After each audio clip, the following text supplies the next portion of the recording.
Hey guys, ಎಲ್ಲರಿಗೂ ನಮಸ್ಕಾರ. Welcome back to Sagar stories. ಒಂದು ಲಾಂಗ್ ಗ್ಯಾಪ್ ಇದೆ ನಮ್ಮ RCBಗೆ ಗುಜರಾತ್ ಟೈಟನ್ಸ್ ಅಗೇನ್ಸ್ಟ್ ಹೋಮ್ ಮ್ಯಾಚ್ನ ಆಡೋದಕ್ಕೆ. ಚಿನ್ನಸ್ವಾಮಿಲಿ ನಡೀತಾರಂಥ ಮ್ಯಾಚಲ್ಲಿ ಯಾವ ಟೀಮು ಆನ್ ಪೇಪರು ಬಲಿಷ್ಠವಾಗಿ ಕಾಣಿಸ್ತಿದೆ. ಸೋತ್ಬಿಟ್ಟು ಬರ್ತಾರಂಥ RCB, ಸೋತ್ಬಿಟ್ಟು ಬರ್ತಾರಂಥ ಗುಜರಾತ್ ಟೈಟನ್ಸು. ಹ್ಯಾಟ್ರಿಕ್ ಗೆದ್ಬಿಟ್ಟು ಸೋತ್ಬಿಟ್ಟು ಬರ್ತಾ ಇದ್ದಾರೆ. ನಮ್ಮ RCBನೂ ಕೂಡ 4 ಗೆದ್ಬಿಟ್ಟು ಸೋತ್ಬಿಟ್ಟು ಬರ್ತಾ ಇದ್ದಾರೆ. ಇವರು 3 ಗೆದ್ದಿದೆ, ಹ್ಯಾಟ್ರಿಕ್ನ ಗೆದ್ಬಿಟ್ಟು ಒಂದು ಮ್ಯಾಚ್ನ ಸೋತ್ಬಿಟ್ಟು ಬರ್ತಾ ಇದ್ದಾರೆ. ಸೊ 3 ಗೆದ್ದರೆ ನಾವು 4 ಗೆದ್ದಿದ್ದೀವಿ. ಸೊ ಈ ಒಂದು ಟೀಮ್ ಅಂತ ಬಂದಾಗ ಒಂದು ರೀತಿ ಕಾಂಪೀಟ್ ಮಾಡ್ಬೋದು ನಮ್ಮ ಎಗೇನ್ಸ್ಟು ಅಂತ ಅನ್ಕೊಬೋದು. ಬಟ್ ಆದ್ರೂ ಸಹ ಏನೋ ನನಗೊಂದು ಫೀಲ್ ಆಗ್ತಿದೆ, ಒಂದು ಹೊಡಿತಾ ಇದೆ, ಇಲ್ಲ ಇವರು ಈ ಥರ ಆಗುತ್ತೆ ಅಂತ ಒಂಥರ ಸ್ಟ್ರಾಂಗ್ ಒಪಿನಿಯನ್ ಬರ್ತಾ ಇದೆ ನನಗೆ. ಒಳಗಡೆಯಿಂದ ಗಟ್ ಫೀಲಿಂಗ್ ಬರ್ತಾ ಇದೆ, ಮಗ ಈ ಟೀಮು ನಮ್ಮ ಪರವಾಗಿ ಈ ಥರ ಆಡ್ಬೋದು ಅಂತ.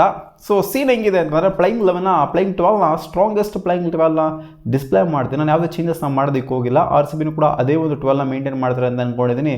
ಗುಜರಾತ್ ಟೈಟನ್ಸ್ನು ಕೂಡ RCB ಅಗೇನ್ಸ್ಟು ಅದೇ ಒಂದು 12ನ ಮೇಂಟೈನ್ ಮಾಡ್ತಾರೆ ಅಂತ ಅಂದ್ಕೊಂಡಿದ್ದೀನಿ. ಲಾಸ್ಟ್ ಮ್ಯಾಚ್ ಆಡಿರುವಂಥ 12ನೇ RCB ಹೋಪ್ಸ್ನ ಕಳ್ಕೊಳ್ಳೋದಕ್ಕೆ ಹೋಗೋದಿಲ್ಲ. ರೊಮ್ಯಾರಿಯೋ ಶೆಫರ್ಡ್ನ ಎತ್ತಂಗಡಿ ಮಾಡಿಬಿಡ್ತಾರೆ, ಕಿತ್ತಾಕ್ಬಿಡ್ತಾರೆ ಅಂತ ನನಗೇನೋ ಅನ್ನಿಸ್ತಾ ಇಲ್ಲ. ರೊಮ್ಯಾರಿಯೋ ಶೆಫರ್ಡ್ನ ಅಟ್ಲೀಸ್ಟ್ 11 ಇಟ್ಲರು 12 ಖಂಡಿತ ಇಟ್ಟಿರ್ತಾರೆ. ಇಂಪ್ಯಾಕ್ಟ್ ಪ್ಲೇಯರ್ ಆಗೋರು ತೊಗೊಳ್ಳೋಂಥ ಚಾನ್ಸಸ್ ಖಂಡಿತ ಇದ್ದೇ ಇರುತ್ತೆ. ನಾನು ಹೋಪ್ ಮಾಡ್ತಾ ಇರೋದು, ಯಾಕಂದರೆ ರೊಮ್ಯಾರಿಯೋ ಶೆಫರ್ಡು ಹೌದು ಒಂದೆರಡು ಗೇಮ್ ಹಂಗೆ ಆಗಿರ್ಬೋದು, ಬಟ್ ಬ್ಯಾಕ್ ಮಾಡ್ತಾರೆ ಅಂತ ಅಂದ್ಕೊಂಡಿದ್ದೀನಿ. ಸೊ ಓಕೆ, RCBಯ 12ನ ನೋಡ್ತಾ ಇರ್ಬೋದು. ಏನೇನು ಸ್ಪೆಷಲ್ 12 ಇದು ಗೊತ್ತಿರೋವಂಥ 12ನೇ, ಏನಾದ್ರು ಹೊಸ್ದಾಗಿ ಏನಾದ್ರು ಆಗಿತ್ತು ಅಂದರೆ ಹೇಳ್ಬೋದು ಅದೇ 12 ಹಂಗೆ ಇದೆ. ಸೊ ಲಾಸ್ಟ್ ಮ್ಯಾಚ್ ಆಡಿರುವಂಥದ್ದು GT ಅವರು ಸೋತಿರುವಂಥ 12 ಕಾಣಿಸ್ತಾ ಇರ್ಬೋದು ಯಾವ ಥರ ಇದೆ ಅಂತ. ಸೊ GT ಅವ್ರದ್ದು ಕ್ಲಿಯರ್ ಕಟ್ಟಾಗಿ ಇಲ್ಲ ಎವಿಡೆಂಟಾಗಿ ಕಾಣಿಸ್ತಾ ಇದೆ, ಅವರು ಬ್ಯಾಟಿಂಗಲ್ಲಿ ಕ್ಲಿಯರ್ಲಿ ಸ್ಟ್ರಗಲ್ ಮಾಡ್ತಾ ಇದ್ದಾರೆ ಅಂತ. ಬೌಲಿಂಗಲ್ಲಿ ಸ್ವಲ್ಪ ಹಂಗೆ ಮಾಡಿದ್ರು ಕೂಡ ಬ್ಯಾಟಿಂಗಲ್ಲಿ ಸಿಕ್ಕಾಪಟ್ಟೆ ಸೈಕಾಗಿ ಸ್ಟ್ರಗಲ್ ಮಾಡಿದ್ರೆ. ಗೆದ್ದಿರುವಂಥ ಮ್ಯಾಚ್ಗಳು ಕೂಡ ಅಷ್ಟೇ, ಇವರೆಲ್ಲ ಸಿಕ್ಕಾಪಟ್ಟೆ ಕ್ಲೋಸ್ ಗೇಮ್ಗಳನ್ನ ಗೆದ್ದಿದ್ದಾರೆ. ಏನು ಅಂತ ಹೆವಿ ನೋಡಿ, ಇವ್ರ ಅಗೇನ್ಸ್ಟ್ ಗೆದ್ರಲ್ಲಪ್ಪ Delhi Capitals against. Last ball David Miller ಅವರು ಮಿಸ್ಟೇಕ್ ಮಾಡ್ಕೊಂಡು ಒಂದು 2 ಬಾಲ್ ಇದ್ದಾಗ ಸೋತಂಥ ಮ್ಯಾಚ್ ಆಗಿತ್ತು. ಅದಂತೂ ಅವರೇ ಸೋತಂಥ ಮ್ಯಾಚ್ ಆಗಿತ್ತು. ಡೆಲ್ಲಿ ಕ್ಯಾಪಿಟಲ್ಸ್ ಅವರು ಬೇಕು ಅಂತ ಸೋತಂಗಿತ್ತು. ಸೊ ಆ ಒಂದು ಮ್ಯಾಚ್ ಆಗಿರ್ಬೋದು. ಎಲ್ಲ ಮ್ಯಾಚ್ 3 ಮ್ಯಾಚ್ ಗೆದ್ದಿರೋದೆಲ್ಲ ಕೂಡ ಸಿಕ್ಕಾಪಟ್ಟೆ ಕ್ಲೋಸ್ ಮಾರ್ಜಿನಲ್ಲಿ ಗೆದ್ದಿರೋವಂಥ ಮ್ಯಾಚ್ಗಳು. ಸೊ RCB ಥರ ಕಂಫರ್ಟಬಲ್ ವಿಕ್ಟ್ರಿ ಯಾವುದೂ ಕೂಡ ಆಗಿಲ್ಲ. ಸೊ ಇಲ್ಲಿ RCB ಬ್ಯಾಟಿಂಗ್ ಪೇರ್ ಅಂತ ಬಂದಾಗ, ಓಪನಿಂಗ್ ಪೇರ್ ಅಂತ ಬಂದಾಗ Virat Kohli and Phil Salt, ಇಲ್ಲಿ comparison with Gill and Sai Sudharsan ಅಂತ ಬಂದಾಗ ಖಂಡಿತ RCBಗೆ ಕ್ರೆಡಿಟ್ ಹೋಗುತ್ತೆ. ಇದು ಎದೆ ಮುಟ್ಕೊಂಡು ಯಾರು ಬೇಕಾದ್ರೂ ಹೇಳ್ತಾರೆ, ಯಾವ ಟೀಮ್ ಅವ್ರು ಬೇಕಾದ್ರೂ ಹೇಳ್ತಾರೆ. ಯಾಕಂದರೆ ಸಾಯಿ ಸುದರ್ಶನ್ ಬ್ಯಾಟಿಂದ ರನ್ಸೇ ಬರ್ತಾ ಇಲ್ಲ. ಶುಭನ್ ಗಿಲ್ ಒಬ್ಬರೇ ಆಡಬೇಕಾಗಿದೆ. ಸಾಯಿ ಸುದರ್ಶನ್ ಬೇಗ ಔಟ್ ಆಗ್ತಿದ್ದಾರೆ. ಒಂದು ಟೂರ್ನಮೆಂಟಲ್ಲಿ ಲಾಸ್ಟ್ ಟೂರ್ನಮೆಂಟೇ ಬೇರೆ ಥರ ಇತ್ತು. ಇನ್ಫ್ಯಾಕ್ಟ್ ಲಾಸ್ಟ್ ಟೂರ್ನಮೆಂಟ್ ಆಗಿರ್ಬೋದು, ಲಾಸ್ಟ್ ಟೂರ್ನಮೆಂಟ್ ಆಗಿತ್ತು, ಕನ್ಸಿಸ್ಟೆಂಟಾಗಿ ಸಾಯಿ ಸುದರ್ಶನ್ ಅವ್ರ ಬ್ಯಾಟಿಂದ ರನ್ಸ್ ಬರ್ತಾ ಇತ್ತು. ಬಟ್ ಈ ಟೂರ್ನಮೆಂಟಲ್ಲಿ ರನ್ಸ್ಗಳು ಕಾಣ್ತಾ ಇಲ್ಲ, ಬರಡು ಭೂಮಿ ಆಗಿಬಿಟ್ಟಿದೆ ಅವ್ರದ್ದು. ಖಾಲಿ pulao ಆಗೋಗ್ಬಿಟ್ಟಿದೆ Sai Sudharsan.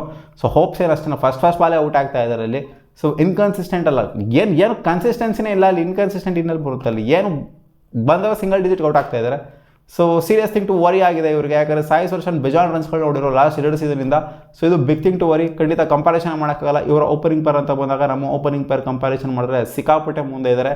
Number 3 DDP comparison Jos Buttler ಅಂತ ಬಂದಾಗ ಖಂಡಿತ ಇಲ್ಲಿ ಜಾಸ್ ಬಟ್ಲರ್ ಸ್ವಲ್ಪ ಬೆಟ್ರಾಗಿ ಕಾಣಿಸ್ಕೊಂಡಿದ್ದಾರೆ DDPಗೆ ಕಂಪೇರ್ ಮಾಡ್ತಾರೆ. DDP ಒಂದು ಫಸ್ಟ್ 1-2 ಮ್ಯಾಚ್ ಚೆನ್ನಾಗಿ ಕಾಣಿಸ್ಕೊಂಡ್ರು, ಅದಾದ ನಂತರ ಅಷ್ಟೇನಾಗಿ ವೈಬ್ ಬಂದಿಲ್ಲ ಇನ್ನು ಅಂದರೆ ಆ ರೇಂಜಿಗೆ ಕನ್ಸಿಸ್ಟೆನ್ಸಿ ಸಿಕ್ಕಿಲ್ಲ. ಬಟ್ ಜಾಸ್ ಬಟ್ಲರು ಒಂದು ರೇಂಜಿಗೆ ಕನ್ಸಿಸ್ಟೆಂಟಾಗಿ ಆಡ್ತಾ ಇದ್ದಾರೆ, ರನ್ಸ್ಗಳು ಬರ್ತಾ ಇದ್ದಾವೆ ಅವರ ಬ್ಯಾಟಿಂದ. ಸೊ ಅದನ್ನು ಖಂಡಿತ ಬಟ್ಲರ್ ಮುಂದೆ ಇದ್ದಾರೆ. ನಂಬರ್ 4 ಅಂತ ಬಂದಾಗ Rajat Patidar comparison with Washington ಸುಂದರರು. ಸೊ ಇದು ಕಂಪೇರ್ ಮಾಡೋದಕ್ಕಾಗಲ್ಲ. ರಜತ್ ಪತಿದಾರ್ ಸಿಕ್ಕಾಪಟ್ಟೆ ಫಾರ್ ಬೆಟರ್ ಆಗಿದ್ದಾರೆ, ಸಿಕ್ಕಾಪಟ್ಟೆ ಅಗ್ರೆಸಿವ್ ಆಗಾಡ್ತಾರೆ. ಆ್ಯಂಡ್ ವಾಷಿಂಗ್ಟನ್ ಸುಂದರ್ ಒಂದು 50 ಹೊಡೆದಿದ್ದಾರೆ, ಇಲ್ಲ ಅಂತಲ್ಲ. ಮ್ಯಾಚ್ ಫೀಲಿಂಗಲ್ಲಿ ಕಾಂಟ್ರಿಬ್ಯೂಟ್ ಮಾಡಿದರೆ ಇಲ್ಲ ಅಂತಲ್ಲ. ಬಟ್ ಕನ್ಸಿಸ್ಟೆನ್ಸಿ ಅಂತ ಬಂದಾಗ ವಾಷಿಂಗ್ಟನ್ ಸುಂದರ್ನ ಬ್ಯಾಟಿಂಗಲ್ಲಿ ನಾವು ಎಕ್ಸ್ಪೆಕ್ಟ್ ಕೂಡ ಮಾಡೋದಕ್ಕಾಗೋದಿಲ್ಲ. ಆ್ಯಂಡ್ ಇಂಪ್ಯಾಕ್ಟ್ ರಜತ್ ಪತಿದಾರ್ ಯಾವ ಥರ ಮಾಡ್ತಾರೋ ಆ ಥರ ಅಂತೂ ಇವರಿಂದ ಎಕ್ಸ್ಪೆಕ್ಟ್ ಮಾಡೋದಕ್ಕೆ ಖಂಡಿತ ಆಗೋದಿಲ್ಲ. ಸೊ ಅದನ್ನು ಖಂಡಿತ ಸಿಕ್ಕಾಪಟ್ಟೆ ಮುಂದೆ ಇದ್ದಾರೆ ರಜತ್ ಪತಿದಾರ್ ಅವರು. ನಂಬರ್ 5 ಅಂತ ಬಂದಾಗ Jitesh Sharma comparison with Glenn Phillips ಅಂತ ಬಂದಾಗ, ಗ್ಲೆನ್ ಫಿಲಿಪ್ಸು ಏನು ಗೊತ್ತಾ, ಫಿಲಿಪ್ಸ್ ಏರ್ಲೈನ್ಸ್ ಅವ್ರು ಫೀಲ್ಡಿಂಗ್ ನೋಡೋದಕ್ಕೇ ಹೋಗ್ಬೇಕು ಗ್ರೌಂಡಿಗೆ, ಆ ಥರ ಇರುತ್ತೆ. ಬಟ್ ಫೀಲ್ಡಿಂಗ್ ಬಿಟ್ಟು ನೋಡ್ತು ಅಂತಂದರೆ, ಬ್ಯಾಟಿಂಗ್ ವೈಸ್ ನೋಡ್ತು ಅಂದರೆ ಗ್ಲೆನ್ ಫಿಲಿಪ್ಪು ಅಷ್ಟೇನಾಗಿ ಈ ಒಂದು ಟೂರ್ನಮೆಂಟಲ್ಲಿ ಪ್ರೂವ್ ಮಾಡಿಲ್ಲ. ಜಿತೇಶ್ ಶರ್ಮನು ಕೂಡ ಈ ಒಂದು ಟೂರ್ನಮೆಂಟಲ್ಲಿ ಅಷ್ಟೇನಾಗಿ ಪ್ರೂವ್ ಮಾಡಿಲ್ಲ. ಎಕ್ಸೆಪ್ಟ್ ಅದೊಂದು ಮ್ಯಾಚ್ ಒಂದು 28 ರನ್ ಹೊಡಿತಾರಲ್ಲ ಅಗ್ರೆಸಿವ್ ಆಗಿ, ಅದು ಬಿಡ್ತು ಅಂತಂದರೆ ಯಾವ ಮ್ಯಾಚನ್ನು ಕೂಡ ಜಿತೇಶ್ ಶರ್ಮನು ಕೂಡ ಪ್ರೂವ್ ಮಾಡೋಕ್ಕಾಗಿಲ್ಲ. ಗ್ಲೆನ್ ಫಿಲಿಪ್ಪು ಕೂಡ ಅಷ್ಟೇನಾಗಿ ಪ್ರೂವ್ ಮಾಡೋದಕ್ಕಾಗಿಲ್ಲ. ಸೊ ಅಬಿಲಿಟಿ ವೈಸ್ ಎಲ್ಲ ನೋಡ್ತು ಅಂದರೆ ಗ್ಲೆನ್ ಫಿಲಿಪ್ಪಿಗೆ ಸ್ವಲ್ಪ ಅಂದರೆ ಆಲ್ರೌಂಡ್ ಎಲ್ಲ ನೋಡ್ತು ಅಂದರೆ, ಫೀಲ್ಡಿಂಗ್ ವೈಸ್ ನೋಡ್ತು ಅಂದರೆ ಅವ್ರು ಹಾಕಿರುವಂಥ ಎಫರ್ಟ್ಗಳು, ಜೊತೆಗೆ 1-2 ಮ್ಯಾಚ್ ಆಡಿದ್ದಾರೆ, ಡಿಸೆಂಟಾಗಿ ಆಡಿದ್ದಾರೆ, ಇಲ್ಲ ಅಂತಲ್ಲ. ಸೊ ಎಲ್ಲ ನೋಡ್ತು ಅಂದರೆ ಗ್ಲೆನ್ ಫಿಲಿಪ್ ಅವರು ಒಂಚೂರು ಮುಂದೆ ಇದ್ದಾರೆ ಇವರಿಗೆ ಕಂಪೇರ್ ಮಾಡ್ತು ಅಂತಂದರೆ ಅಂತ ಅನಿಸುತ್ತೆ. ನಂಬರ್ 6 ಅಂತ ಬಂದಾಗ ಕೃಣಾಲ್ ಪಾಂಡ್ಯ ಕಂಪ್ಯಾರಿಸನ್ ವಿತ್ ರಾಹುಲ್ ಟೆವಾಟಿಯಾ ಯಾರು ಆಡ್ತಾರೆ ಇವರು ಟೆವಾಟಿಯಾ ಅವರ ಅಂತಲೇ ಅನಿಸ್ತಾ ಇಲ್ಲ ಅಲ್ಲಿ. ಟೆವಾಟಿಯಾ ಎಲ್ಲವ್ರಿಗೆ ಕಾಣೆ ಆಗೋಗ್ಬಿಟ್ಟವ್ರು. ಟೆವಾಟಿಯಾ 11 ಇದ್ರೂ ಕೂಡ 12 ಇದ್ರೂ ಕೂಡ ಅವರ ಅಂತಲೇ ಯಾರಿಗೂ ಗೊತ್ತೇ ಆಗ್ತಿಲ್ಲ, ಕಾಣೆ ಆಗೋಗ್ಬಿಟ್ಟಿದ್ದಾರೆ. ಕೃಣಾಲ್ ಪಾಂಡ್ಯ ಕಂಪೇರ್ ಮಾಡೋದಕ್ಕಾಗೋದಿಲ್ಲ ಟೆವಾಟಿಯಾನ. ಒಂದು ಕಾಲದಲ್ಲಿ ಇತ್ತು ಟೆವಾಟಿಯಾ ಅವರ ಹಾವಳಿ, ಜಿ ಟಿ ಅಲ್ಲಿ ಸ್ಟಾರ್ಟಿಂಗಲ್ಲಿ ಇದ್ರಲ್ಲ, ಅವಾಗಿತ್ತು ರಾಜಸ್ಥಾನಲ್ಲಿ ಇದ್ರಲ್ಲ, ಅವಾಗ ಒಂದು ಸ್ವಲ್ಪ ಹಾವಳಿ ಇತ್ತು ಅವ್ರದ್ದು. ಬಟ್ ಇವಾಗ ಬತ್ತಾ ಕಳೆದೋಗ್ಬಿಟ್ಟಿದ್ರೆ ರಾಹುಲ್ ಟೆವಾಟಿಯಾ, ಕಾಣಿಸ್ತಾ ಇಲ್ಲ ಹಳೆ ರಾಹುಲ್ ಟೆವಾಟಿಯಾ. ಕೃಣಾಲ್ ಪಾಂಡ್ಯ ಜೊತೆ ಕಂಪೇರ್ ಮಾಡೋದಕ್ಕಾಗೋದಿಲ್ಲ, ಸಿಕ್ಕಾಪಟ್ಟೆ ಮುಂದೆ ಇದ್ದಾರೆ. Number 7 Tim David comparison with Shahrukh Khan ಅಂತ ಬಂದಾಗ ಒಬ್ಬಿಯಸ್ಲಿ ಟಿಮ್ ಡೇವಿಡ್ನ ಕಂಪ್ಯಾರಿಷನ್ಗೆ ಇವ್ರನ್ನ ಎಳೆಯೋದಕ್ಕಾಗೋದಿಲ್ಲ. ಯಾಕಂದರೆ ಶಾರುಖ್ ಖಾನ್ ಬ್ಯಾಟಿಂದ ಏನು ಅಷ್ಟೇನಾಗಿ ಕನ್ಸಿಸ್ಟೆಂಟಾಗಿ ರನ್ಸ್ಗಳು ಬಂದಿಲ್ಲ, ಫಿನಿಷಿಂಗ್ ರೋಲಲ್ಲಿ ಅಷ್ಟೇನಾಗಿ ಸೈಕಾಗಿ ಏನು ಕಾಣಿಸ್ಕೊಂಡಿಲ್ಲ. ಟಿಮ್ ಡೇವಿಡ್ ಈ ಸಲ ಪ್ರೂವ್ ಮಾಡಿದಷ್ಟು ಇವರೇನು ಪ್ರೂವ್ ಮಾಡಿಲ್ಲ, ಅದನ್ನು ಟಿಮ್ ಡೇವಿಡ್ ಅವರು ಖಂಡಿತ ಮುಂದೆ ಇದ್ದಾರೆ. Number 8 Romario Shepherd comparison with Rashid Khan ಅಂತ ಬಂದಾಗ ರಶೀದ್ ಖಾನು ಒಂದು ಮ್ಯಾಚ್ ಏನೋ ಬೆಟ್ರಾಗಿ ಪರ್ಫಾರ್ಮ್ ಮಾಡಿದ್ರು, ಒಂದು ಮ್ಯಾಚು 2 ಮ್ಯಾಚು ಬೌಲಿಂಗಲ್ಲಿ ಸ್ವಲ್ಪ ಪರವಾಗಿಲ್ಲ ಡಿಸೆಂಟಾಗಿ ಮಾಡಿದರೆ. ಇನ್ನೆಲ್ಲ ಮ್ಯಾಚ್ನು ಕೂಡ ವಿಕೆಟ್ಲೆಸ್ ಹೋಗ್ತಾರೆ ಒಂದೊಂದು ಮ್ಯಾಚು. ಹೌದು, ಎಕಾನಮಿ ಒಂದು ರೇಂಜಿಗೆ ಒಂದು 30, 33, 35 ರನ್ಸು, ಒಂದೊಂದು ಮ್ಯಾಚ್ 40 ರನ್ಸು ಈ ಥರ ಹೊಡಿಸ್ಕೊಂತಾರೆ. ಬಟ್ ಪರವಾಗಿಲ್ಲ, ಡೀಸೆಂಟ್ ಅನ್ನೋ ಥರನೇ. ರೊಮಾರಿಯೋ ಶೆಫರ್ಡ್ ಕೂಡ ಏನು ಈ ಒಂದು ಟೂರ್ನಮೆಂಟಲ್ಲಿ ಅಷ್ಟೇನಾಗಿ ಹೆವಿಯಾಗಿ ಏನು ಪ್ರೂವ್ ಮಾಡ್ಕೊಂಡಿಲ್ಲ. ಇನ್ಫ್ಯಾಕ್ಟ್ ಕೆಟ್ಟ ಹೆಸರನ್ನು ತೊಗೊಂಡಿದ್ದಾರೆ. ಡೆತ್ ಓವರ್ಸಲ್ಲಿ 2 ಸಲಿನೂ ಕೂಡ ನಾಯಿ ಓಡಿಸ್ಕೊಂಡು ಕೆಟ್ಟ ಹೆಸರನ್ನು ತೊಗೊಂಡಿದ್ದಾರೆ. ಆ್ಯಂಡ್ ಬ್ಯಾಟಿಂಗ್ ವೈಸ್ ಬಂತು ಅಂತಂದರೆ ಅಷ್ಟರಾಗಿ ಇನ್ನೂ ಸಹ ಪ್ರೂವ್ ಮಾಡ್ಕೊಂಡಿದ್ದಾರೆ ರೊಮಾರಿಯೋ ಶೆಫರ್ಡು. ಸೊ ಖಂಡಿತ ಇಲ್ಲಿ ಇಬ್ಬರ ಕಂಪ್ಯಾರಿಷನ್ ತೊಗೊಂಡಾಗ ಈ ಒಂದು ಟೂರ್ನಮೆಂಟಲ್ಲಿ ರಶೀದ್ ಖಾನು ಸ್ವಲ್ಪ ಬೆಟ್ರಾಗಿ ಪರ್ಫಾರ್ಮ್ ಮಾಡಿದ್ದಾರೆ ಅಂತ, ಅಂದರೆ ಇವರಿಬ್ಬರ ಕಂಪ್ಯಾರಿಸನ್ ಇಬ್ಬರು ಕೂಡ ಸೈಕಾಗಿ ಆಡಿದ್ದಾರೆ ಅಂತ ಹೇಳ್ತಿಲ್ಲ, ಇವರೊಬ್ಬರು ಸಖತ್ತಾಗಿ ಆಗ್ಬಿಟ್ಟಿದ್ದಾರೆ ರಶೀದ್ ಖಾನ್ ಅಂತ ಹೇಳ್ತಿಲ್ಲ. ಕಂಪ್ಯಾರಿಸನ್ ಅಂತ ಬಂದಾಗ ಸ್ವಲ್ಪ ಬೆಟ್ರಾಗಿ ಇವ್ರು ಕಾಣಿಸ್ಕೊಂಡಿದ್ದಾರೆ ಅಂತ ಹೇಳ್ತಾ ಇದ್ದೀನಿ ಅಷ್ಟೇ. ಆ್ಯಂಡ್ ನಂಬರ್ 9 ಅಂತ ಬಂದಾಗ ಭುವನೇಶ್ವರ್ ಕುಮಾರ್ ಕಂಪ್ಯಾರಿಷನ್ ವಿತ್ ನಾವಿಲ್ಲಿ ಸಿರಾಜ್ ಬೈಗೆ ತೊಗೊಂಡ್ಬಿಡೋಣ. ಭುವನೇಶ್ವರ್ ಕುಮಾರ್ನ comparison, Siraj by comparison with Bhuvi. ಖಂಡಿತ ಭುವಿ ಮುಂದೆ ಇದ್ದಾರೆ, ಮ್ಯಾಚ್ ವಿನಿಂಗಲ್ಲಿ ಕೂಡ ಕಾಂಟ್ರಿಬ್ಯೂಟ್ ಮಾಡಿದ್ದಾರೆ. ಆ್ಯಂಡ್ ಬ್ರೇಕ್ ಥ್ರೂಗಳನ್ನ ಸಿಕ್ಕಾಪಟ್ಟೆ ಸೈಕಾಗಿ ತೊಗೊಂಬಂದ್ರೆ 3 ವಿಕೆಟೆಲ್ಲ ಆಯ್ತಿದ್ರು ಒಂದೊಂದು ಮ್ಯಾಚಲ್ಲಿ.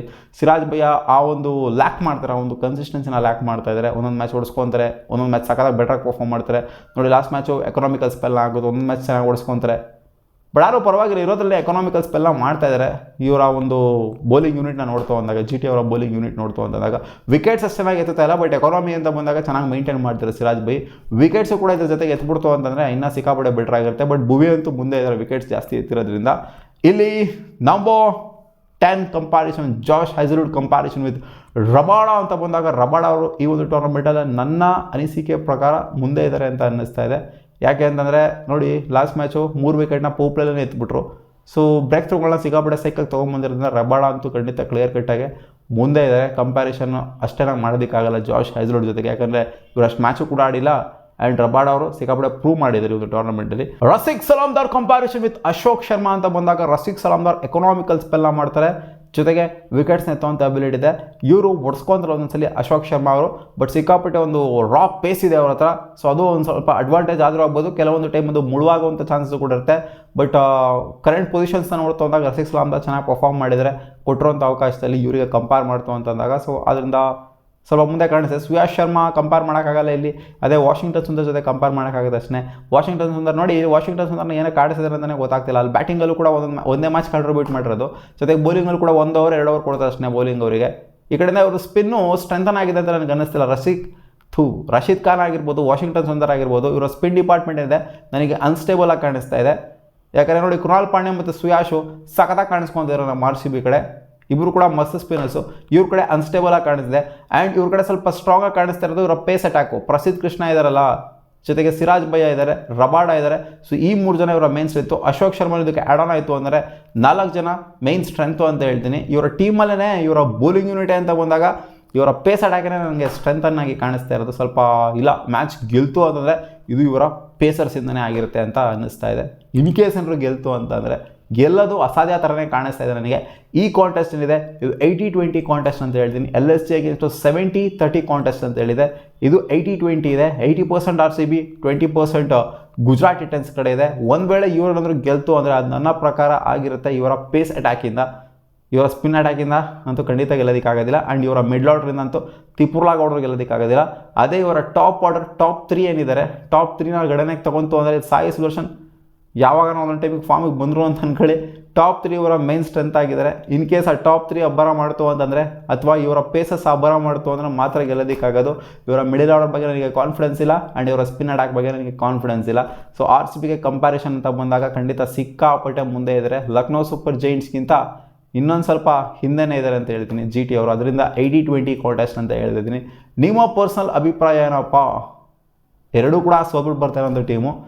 ಏನು GT ಹೊಡಿತಾರೆ ಅಂತ ಹೇಳ್ತಿದ್ದೀರಾ RCBಗೆ, ಅಥವಾ ಇಲ್ಲ RCB ಡಾಮಿನೇಟ್ ಮಾಡ್ತಾರೆ ಅಂತ ಹೇಳ್ತೀರಾ? ಕಾಮೆಂಟ್ ಸೆಕ್ಷನಲ್ಲಿ ಹಾಕಿ.